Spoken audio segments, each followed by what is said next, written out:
Well, good morning. Yes, it's me, Kenny Polcari, your host of the party, and today is May 1st. It's May Day, 2025, and here are the things you need to know to get your day started, and it is going to be a hell of a day. So, the BEA came out yesterday and said that GDP came in at negative 0.3%. Well, others say, not so fast.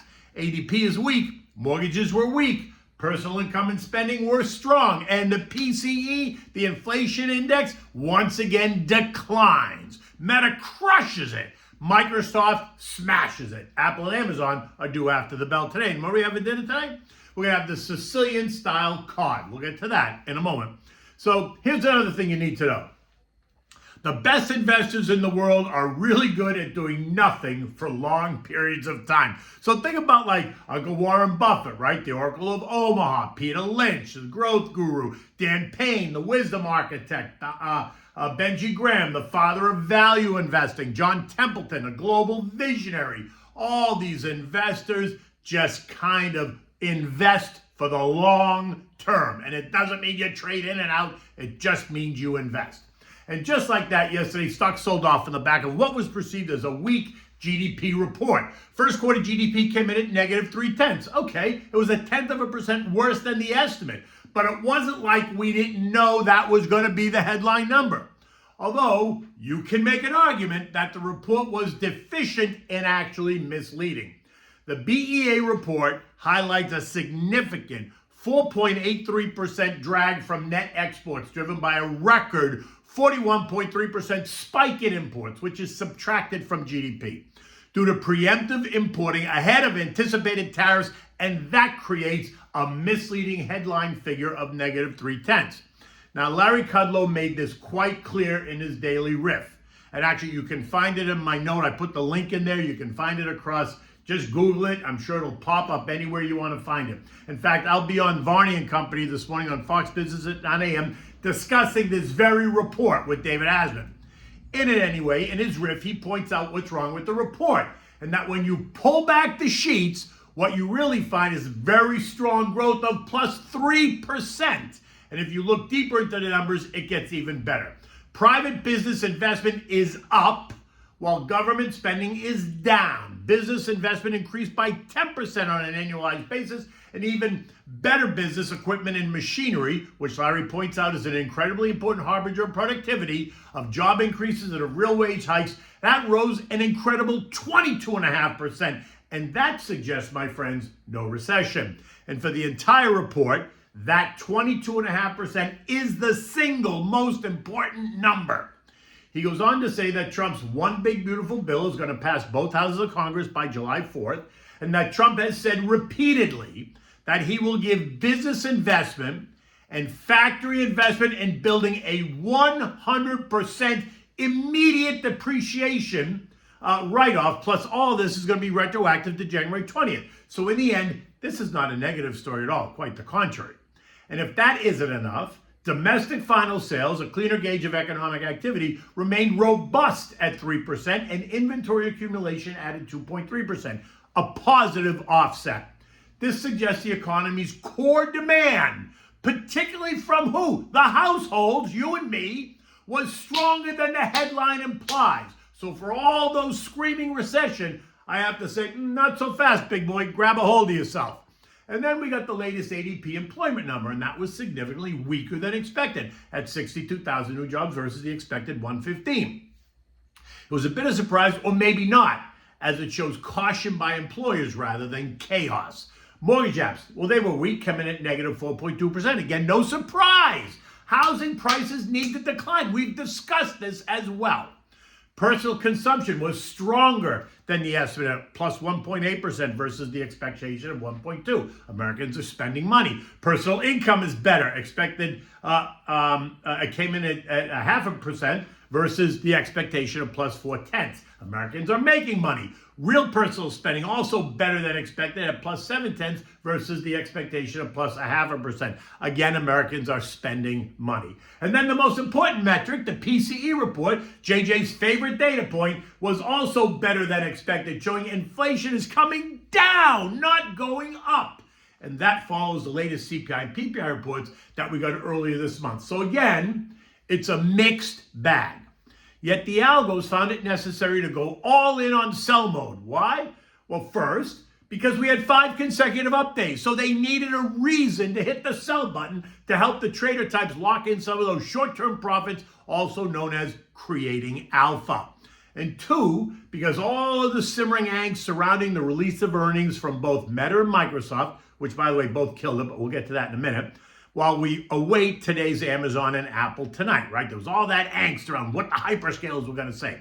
Now, just a note, to create alpha in finance means generating returns that exceed the expected return of a portfolio or investment, given its level of risk, as measured by a benchmark, say the S&P 500. So it's often associated with active investing / trading, where managers aim to outperform the market by trading around core positions. So if they own 5 million shares, they'll trade in and out of 1 million shares. In any event, stocks remain negative for most of the day, and at some points very negative, causing the usual suspects to jump up and down and lighten their hair on fire, screaming about everything. Now, the nervousness remained elevated right up until the final moments of trade, where we saw them give it the old college try, making a sincere, spirited effort to push stocks into positive territory. And by the time the bell finished ringing, stocks moved into the win column. So here's what it looked like. The Dow, which had been down all day, closed up 141 points. The S&P down all day, closed up 8 points. The NASDAQ, which was down significantly, closed down 15 points. That's a win. The Russell down 12 points, a win. Transports closed up 64 points. The equal-weighted S&P up 38 points. While the Mag 7 did lose 250 points, that was better from where it was. While the rally at the end of the day was good, you could have cut the air with a knife. It was so thick as the clock ticked in the final moments after the close, as we awaited the results for the first 2 Mag 7 names, Meta and Microsoft. And remember what I said to you yesterday. Expectations are for generally strong results, and if these guys are going to disappoint, they would have pre-announced by now, which they did not do. Now, Meta reported a 16% rise in revenues to $42.3 billion, handily beating the estimate of $41.4.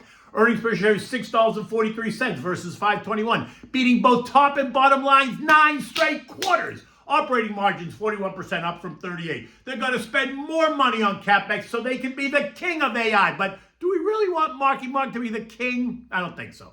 And as usual, the algos that had sold it all day long, taking the stock down 1% by the end of the day, went bonkers in the after-hours market, taking the stock up 5.2% to $576.75. And this morning, it's up another 8 points at $584.90. And then Microsoft surged in the after-hours, up 6.2% on booming cloud growth after smashing the estimates. Earnings per share is up 346 versus the estimate of 322, with earnings up 18%, sales up 13%, revenues up 13%, operating income at $32 billion was 6% above the most optimistic estimate, while cloud revenue leapt by 32%. CapEx spending at $21.4 billion was $1 billion less than expected, but key units surpassing all the guidance was the key. Right? Intelligent cloud business up 21%. Personal computing business up 6%. Productivity and business processes up 10%. And they took it up $23 to $418.56 in the after-hours session. This morning it's up another $10 at $428.50. Shall I go on? I didn't think so. But we're going to watch Apple and Amazon at 4:05 p.m. tonight. Now, just to help you understand, let's just take a look at how the 11 sectors are, how they're performing versus the benchmarks for the year, right? The Dow is down 4.4% year to date. S&P is down 5.3. NASDAQ's down 9.6. The Russell's down 12. And while these indexes are negative, they have rebounded significantly from where they were in mid-April. Now, 4 of the 11 sectors are negative year to date, while 7 are positive. Consumer staples up 6.5%. Utilities up 5%. Healthcare up 2.6%. Real estate up 2.3%. Financials up 1.3%. Basic materials up 0.6%, while industrials are flat, which is a win. Leaving energy down 4.8%, communications down 5.5%, info tech down 11.2%, and consumer discretionary down 14%. If you go further down the chain, you're going to find more weakness. Home builders down 9.8%, airlines down 21%, retail's down 13%, disruptive tech down 10.5%, semis down 14%. But you'll also find strength. Big pharma's up 4.5%, cybersecurity's up 4.5%, emerging markets up 4.6%, aerospace and defense up 3%. It goes down the line. In addition, bonds are up. The TLT's up 2.5%. The TLH is up 3.1%, while the AG is up 2.2%. Gold is up 24%. Silver's up 12.5%. And all this shows is why you need to be diversified. As bonds rise, yields continue to decline. The 2 years now yielding 3.59. The 10 years yielding 4.14%. And gold, recall what I said yesterday. A break below 3,300 is going to take us to 3,200 fairly quickly. Trendline support, remember, was at 3,100. And if those hyperscalers report what I think they will, gold will see 3,200 before the ink dries. And this morning, gold is down $90, trading at 32.28. I mean, you can thank the hyperscalers. Oil, which has been tumbling, is down another $1.40 at 2.5%, trading at 56.75. Now down 24% since January 20th. $55 oil is now in the bullseye. And if we fail to hold that, we're going to get to 50 in the blink of an eye. This morning, U.S. futures are on fire after dissecting and digesting all of the economic data coupled with the Meta and Microsoft results. Dow futures up 350, S&P's up 80, NASDAQ is surging by 350, and the Russell is up 10. Eco data today includes challenger job cuts, initial and continuing jobless claims expected to be flat. S&P and ISM manufacturing PMIs. One is expansionary, the other is contractionary. Not really sure why, but it is what it is. ISM prices paid expected to be a bit higher. Construction spending up 0.2%. We're going to get another 40-plus earnings before the bell, including Xerox, Hershey, Dominion, Roblox, Shake Shack, Iron Mountain, Moderna, Lilly, Air Products, Southern Companies, CVS, Parker Hannifin, Xerox, right? And they represent consumer electronics, packaged foods, integrated electric utilities, video games, restaurants, specialty REITs, biotech, big pharma, diversified chemicals, and personal care. We're going to get healthcare supply chain in CVS, diversified industrials, and steel producers. Right out of the gate, CVS tops the estimates and hikes forward guidance saying that their insurance business shows improvement. And just like that, it's up 8% in the pre-market, trading at $72. After the bell, we're going to get 20 plus more. But the ones that everyone is watching is Amazon and Apple. Others include EOG, Roku, Lumen, Amgen, AIG, GoDaddy, and they represent exploration and production, film and TV, wireline telecommunications, biotech, P&C insurance, and internet media and services. European markets are closed today for the May Day holiday, although the UK is open and it is flat. In other news, the US and Ukraine have signed the rare earth minerals deal. And that is significant for both geopolitical and economic reasons. Now, it's strategically important for reducing China's dominance and supporting Ukraine's post-war recovery. But its practical impact is constrained by outdated data, war-related risks, and long development timelines. It's less, though, about immediate economic gains and more about long-term geopolitical positioning. Now, the S&P closed at 55.69, up 8 points. Futures are pointing to a risk-on day, and while we're going to get more eco data and a basket full of earnings, all eyes, like I said, are going to be focused on the 2 A's after the bell. Expect more excitement as we repair the damage that was sustained over the past month. Stick to your plan, remain resilient. 56.02 is now short-term trendline resistance, and it appears we're going to blast right through that by 9:30 and 35 seconds. Intermediate trendline resistance is now at 57.50. Not an impossibility at all, considering all the excitement. So hold on, because the ride is about to begin. Feel free to call me to discuss.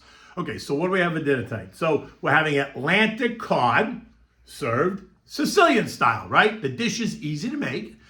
It will tease your senses and tickle your palate. It only takes about 15 or 20 minutes to prepare and maybe 20 minutes, not even, to cook, right? Depends on how thick it is. It's enough time to set the table, pour the wine, light the candles, turn on the music, and dim the lights. For this, you need raisins, green olives, capers, pinoli nuts, tomatoes, garlic, onion, salt, and pepper, olive oil, and of course, you need the cod. Preheat your oven to 400 degrees. Season the cod with salt and pepper, set it aside. Next, you want to soak your raisins in warm water for about a half an hour so they plump up, right? Drain and then set those aside. Heat the olive oil in a saute pan on medium-high heat. Saute the diced onion and the crushed garlic until it's nice and soft. Don't burn it. Maybe it's, 5 minutes. And you're going to add your raisins, your diced tomatoes, because that's what you want to use, diced tomatoes. Chopped olives, right? No pits in it. You want capers, like 1 tablespoon, right? Now, if you like capers, that's fine. You can add more, but be careful because it can overpower the dish. Reduce your heat to simmer. Cover it, stirring it occasionally. Maybe let it sit for 10 to 15 minutes, just simmering. Now, place the cod in a baking dish and cover the fish with the raisin, olive, caper, tomato mixture. Put it in the oven, bake it for about 15 minutes or so, or until it flakes. Remember, it depends on the thickness. Present the fish on a warm plate with steamed green beans and a large mixed green salad with red onions, cucumbers, maybe some fresh ones. You don't need tomatoes because you got tomatoes in the dish. Dress it with salt, pepper, oregano, and a splash of fresh lemon juice, and of course, a good olive oil, because that's really all you need. It's clean eating. In any event, it's Thursday. I'm going to be on Varney and Company, like I told you, at 9 a.m. discussing this whole GDP thing with my friend David Asman. Until tomorrow, take good care.